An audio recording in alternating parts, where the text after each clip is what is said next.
Society ने उसे outcast कर दिया, एक ऐसे क्राइम का ब्लेम दिया जो उसने कभी किया ही नहीं और उसे मॉन्स्टर्स वाले पिट में धकेल दिया। लेकिन वह सरवाइव कर गया।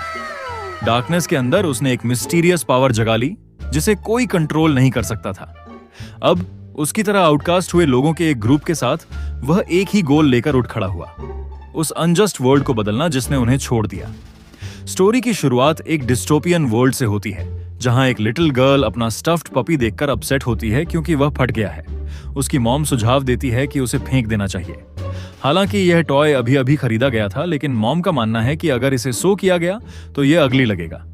वे रिच हैं, इसलिए मॉम को कोई इशू नहीं है नया टॉय खरीदने में, और लिटिल गर्ल भी, जिसे इस टॉय से अटैचमेंट था, मॉम की बातों से प्रभावित होकर उसे फेंकने के तैयार है। मॉम टॉय को ट्रैश बैग में डालकर घर के बाहर ट्रैश डिस्पोजल में फेंक देती है। ट्रैश बैग वेंटिलेशन सिस्टम से होते हुए ट्रैश ट्रक में चला जाता है, जो सिटी के नीचे बने जंकयार्ड में फाइनल डिस्पोजल के लिए जाता है। इसी बीच जैसे ही मॉम घर वापस जाती है, एक मिस्टीरियस क्लोक्ड फिगर उस पर हेटफुल गेज से देखता है, सिर्फ इसलिए कि उसने चीजों को आसानी से ट्रैश समझकर फेंक दिया। कुछ ही मिनट्स बाद डिस्पोजल ट्रक जंकयार्ड में पहुंचता है और एक मिस्टीरियस मैन उसके पीछे पीछे अंदर घुस जाता है। थोड़ी देर बाद फैसिलिटी का एक स्टाफ मेंबर उस आदमी को ट्रैश बैग्स के बीच कुछ छानते हुए पाता है।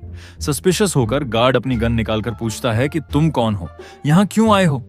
गार्ड बताता है कि हाल ही में एक ट्रैश थीफ की रिपोर्ट आई है जो सिटी की ब्यूटी को खराब कर रहा है ट्रैश को बाहर ले जाकर। उसे शक होता है कि यही आदमी थीफ है। गार्ड इमरजेंसी अलार्म बजा देता है और सेकंड्स में ही 2 और स्टाफ मेंबर्स आकर आदमी को एप्रीहेंड करने की कोशिश करते हैं। आदमी गार्ड्स पर ट्रैश फेंकता है, उन्हें डिस्ट्रैक्ट करता है और वेंट से होकर भाग निकलता है। लेकिन जैसे ही वह बैक डोर तक पहुंचता है, डोर ऑटोमेटिकली बंद हो जाती है और गार्ड्स फायर कर देते हैं। आदमी अपनी हिडन पावर एक्टिवेट करता है, स्पीड बूस्ट, जिससे वह बुलेट्स को निंजा की तरह डॉज कर लेता है। एक बुलेट उसे ग्रेज कर जाती है, लेकिन वह सीवर सिस्टम से एस्केप करने में सक्सेसफुल हो जाता है। जब सिचुएशन शांत होती है तो वह एक एम्प्टी स्ट्रीट पर आकर फाइनली बोलता है, मैं थीफ नहीं हूं, मैंने ये सब सिर्फ उन चीजों को वापस लेने के लिए किया जिन्हें फेंका नहीं जाना चाहिए था। नेक्स्ट मॉर्निंग रूमर्स फैल जाते हैं ट्रैश थीफ के बारे में। 2 औरतें बात करते हुए कहती हैं कि ये लोग सोसाइटी के लिए खराब हैं, सैवेजेस हैं। एक मिडिल एज्ड मैन जो डर्टी कपड़े में है और साफ सुथरी सोसाइटी में आउटकास्ट लगता है, उनकी गॉसिप सुनकर इग्नोर कर देता है और सिटी से बाहर एक छोटे दरवाजे से निकल जाता है। वह स्लम में पहुंचता है जो सिटी के बाहर बसा है। वह लोकल्स को रूमर के बारे में बताता है और सभी कंसर्न्ड हो जाते हैं। अब कॉप्स उन पर और भी स्ट्रिक्ट हो जाएंगे। एक लड़की जिसका नाम चीवा होता है, उसको तुरंत शक होता है कि यह उसका फ्रेंड रूडो है जिसने यह ड्रामा खड़ा किया है। रूडो टॉयज और एक्सेसरीज जिन्हें रिपेयर किया जा सकता है, उनको फिक्स करने में बिजी है, इसलिए उसे चीवा के आने का पता नहीं चलता। चीवा उसके पास आकर पूछती है, क्या तुमने फिर से सिटी में घुसकर ट्रैश चुराने की कोशिश की?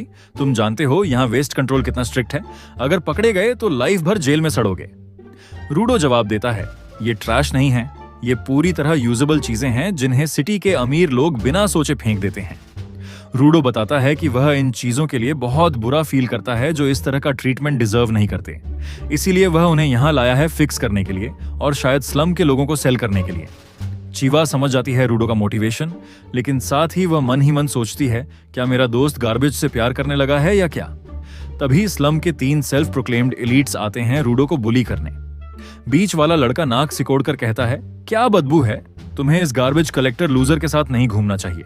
दूसरा लड़का एक लैंप को लात मारता है जिसे रूडो ने अभी फिक्स किया था और मजाक में कहता है, ट्रैश को रिपेयर करने का कोई फायदा नहीं, क्योंकि इस लूजर के हाथ लगी चीजें कोई यूज नहीं करेगा।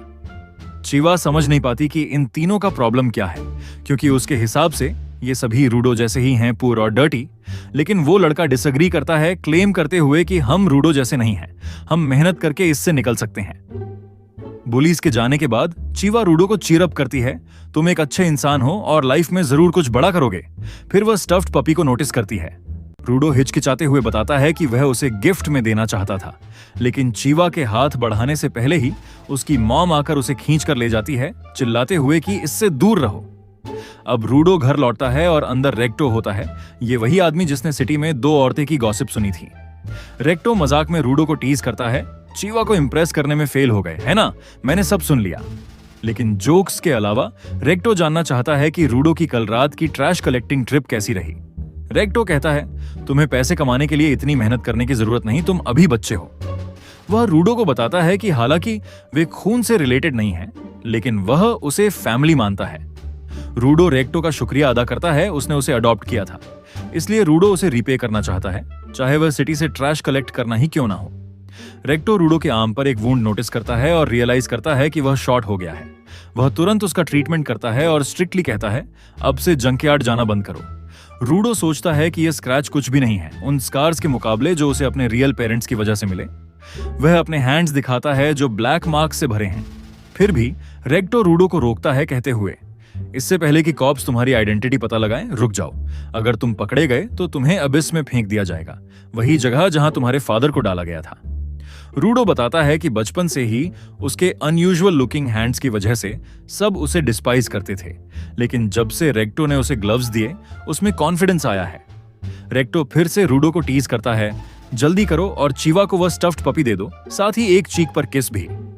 रूडो ऑब्वियसली रिफ्यूज करता है और अपने केयरिंग फादर के साथ फ्रेंडली ब्रॉल में उलझ जाता है। मीनवाइल वही क्लोक्ड मैन जिसे हमने शुरुआत में देखा था बाहर खड़ा है और रूडो की कॉन्वर्सेशन को सुन रहा है। रूडो रेक्टो के साथ लव हेट रिलेशनशिप है। रेक्टो अक्सर लिमिट पार कर जाता है। वह उसके चीक पकड़कर कहता है, तुम्हें कभी कभी स्माइल करना सीखना चाहिए। अगर खुश नहीं हो तो फेक स्माइल भी कर सकते हो ताकि दूसरे ना जान पाए। लेकिन वह फेक स्माइल कैसे करे जब उसकी आंख की गेंद बाहर निकल रही है, मानो उसके साथ कुछ गड़बड़ हो। वह रेक्टो की पकड़ से भाग निकलता है और घर से बाहर आता है। वह चारों ओर देखता है और रियलाइज करता है कि सुबह हो चुकी है। वह सोचता है, क्या चिवा अब बाहर है? वह अबिस की तरफ चलने लगता है, खुद को याद दिलाते हुए कि उसे ट्रैश लेने के लिए इतना दूर जाने की जरूरत भी नहीं, क्योंकि उस एरिया का सारा ट्रैश अबिस में ही फेंका जाता है। अबिस एक बहुत बड़ा डंप साइट है और सिर्फ यूजलेस आइटम्स ही नहीं बल्कि लोग भी वहां फेंके जाते हैं। वह अबिस में देखता है और नोटिस करता है कि एक क्रिमिनल को फेंका जा रहा है। वह याद करता है कि उसके फादर को भी अबिस में फेंका गया था, हालांकि वह कंफर्म नहीं कर सकता कि यह सच है या नहीं। वह एक आदमी को कहते सुनता है, फिर से किसी को फेंका जा रहा है। वह हाँ में सिर हिलाता है और पीछे मुड़कर देखता है कि वह चीवा है।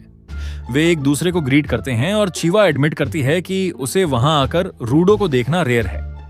रूडो मजाक में कहता है, शायद आज तुम्हारा लकी डे है, लेकिन उसके लिए वहां का व्यू इतना ग्रेट नहीं है। रूडो सोचता है, पूरे स्लम का व्यू वैसे भी अच्छा नहीं है, लेकिन यह अबिस का दृश्य तो बिल्कुल ही अलग है। स्लम को सिटी के एज पर बनाने का रीजन ही यह था कि लोगों को दिखाया जाए कि अगर उन्होंने कुछ भी गलत किया तो उन्हें एबिस में फेंक दिया जाएगा। फनी बात यह है कि चाहे तुम कितनी भी कोशिश कर लो, लोगों के गिरते हुए मरने के दृश्य से बच नहीं सकते, वे हमेशा वहां दिख ही जाते हैं। अचानक रूडो को अपने बॉडी में तेज पेन महसूस होता है। वह बार बार गिरने लगता है, फ्लोर पर लुढ़कता है और सोचता है, क्या यह मेरे बॉडी में मौजूद टॉय का इफेक्ट है? फिर वह उठ खड़ा होता है। उसका हैंड अचानक बाहर की ओर फैलता है और वह स्टफ्ड पपी को चिवा की तरफ बढ़ाता है और भागने लगता है। भागते हुए वह अपोस्टल से टकरा जाता है। वे लगभग 4 हैं और स्लम में इनका दिखना बहुत ही अनकॉमन है। वे उसे कुछ नहीं करते, वो आगे बढ़ जाते हैं। लेकिन रूडो सोचता है, यहां आने का इनका क्या रीजन हो सकता है? वह भागता रहता है जब तक कि रेक्टो के प्लेस पर नहीं पहुंच जाता। वहां वह एक आदमी को रेक्टो को मारते हुए देखता है। वह चिल्लाता है, लेकिन हेल्प के लिए कोई नहीं आता। वह उस आदमी से लड़ने दौड़ता है, लेकिन वह उसे धक्का देकर गिरा देता है। जब रूडो संभलता है तब तक वह आदमी रेक्टो का काम तमाम कर चुका होता है। रूडो बेबस होकर देखता रह जाता है, समझ नहीं पाता कि क्या करे। फिर वह चीखता है और रेक्टो की तरफ भागता है। रेक्टो चिल्लाता है, भाग जा, मुझे छोड़कर भाग जा। लेकिन रूडो अपने अंकल को ऐसे छोड़कर नहीं जा सकता। रेक्टो फिर चिल्लाता है, दुनिया को बदलना है तुझे, ये फिल्थी वर्ल्ड सिर्फ तू ही बदल सकता है, तुझे सरवाइव करना होगा। रूडो के लिए रेक्टो का प्यार इतना गहरा है कि वह उसे छोड़ नहीं पाता, पकड़े रहता है। तभी अपोस्टल्स वहां पहुंचते हैं और उसे एक डेड बॉडी के साथ पकड़ लेते हैं। वे उसे इनकैपेसिटेट करने के लिए गन से मारते हैं और उसे मर्डरर घोषित करके अरेस्ट कर लेते हैं रेक्टो की हत्या के आरोप में। रूडो चिल्लाता है, मैंने किसी को नहीं मारा, रेक्टो अभी भी जिंदा है, अगर जल्दी हेल्प मिले तो। लेकिन अपोस्टल्स को स्लम के लोगों की जान की कोई परवाह नहीं। वे बस एक क्रिमिनल को पकड़ना चाहते हैं। वो कहते हैं, तुम स्लम के हो, मर्डर करने की कैपेबिलिटी तुम में है। उसी रूम से उसे सीधे अबिस ले जाया जाता है। आयरनी देखो, जिस चीज के बारे में वह बात कर रहा था वही उसके साथ हो जाता है। उसे अबिस के ऊपर लटकाया जाता है और लोग उसके बारे में गॉसिप करने लगते हैं। चीवा भी ये सब सुनती है। लोग कहते हैं, ये वही है जिसने अपने ही केयर गिवर को मार डाला। चीवा का दिल टूट जाता है। उसे रूडो से बहुत उम्मीदें थीं।